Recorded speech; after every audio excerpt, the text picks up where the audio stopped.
চলো তোমাদের সাথে একটা ছুটির দিনের ব্লগ শেয়ার করি। বাড়ি থেকে তো লম্বা ছুটি কাটিয়ে এসেছি, এক সপ্তাহ অফিসও হয়ে গেছে। হ্যাঁ, মাঝে আর সেরকম কোনো ভিডিও আমি আর করিনি। তো দিনটা ছিল শনিবার, 2 দিন পর পর ছুটি আমার।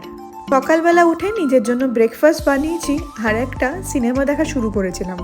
অ্যাজ ইউজুয়াল ছুটির দিনে আমার ব্লিঙ্কিট থেকে পার্সেলও চলে এসছে। আর এবারে আমি বাড়ি থেকে আসার সময় চিংড়ি মাছ নিয়ে এসেছি। ইচ্ছা আছে সবগুলো একেবারেই মালাইকারি বানিয়ে নেব। পেঁয়াজ আর লঙ্কার যে পেস্টটা আমি বানিয়েছি, বুঝতে পারিনি এত ঝাল হয়ে যাবে। এখন ঠান্ডা আসছে আর লঙ্কার এখানে ঝাল আলাদাই বেড়ে গেছে।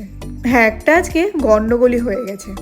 ভেবেছিলাম নারকেলের দুধ যেটা ফ্রিজে আছে ওটাই কাজে লাগিয়ে দেবো, ইউজ করতে গিয়ে দেখলাম খারাপ হয়ে গেছে। তো নারকেলের দুধ ছাড়াই আজকে মালাইকারি বানালাম। মালাইকারি তো আর বলা চলে না, চিংড়ি মাছের কষাই বলতে পারো, কিন্তু টেস্টটা দারুণ হয়েছিল। খাওয়া দাওয়ার পর একটু রেস্টও নিলাম। বিকেলবেলা বেরিয়ে পড়েছি হাঁটাহাঁটি করতে। ওপরে ওঠার সময় কালকের জন্য কয়েকটা জিনিস কিনে আনলাম।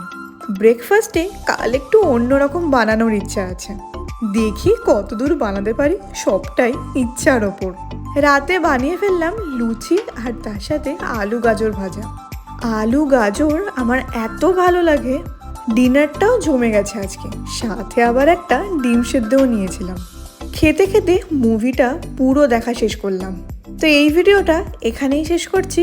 দেখা হবে তোমাদের সাথে আবার একটা নতুন ব্লগে। টাটা।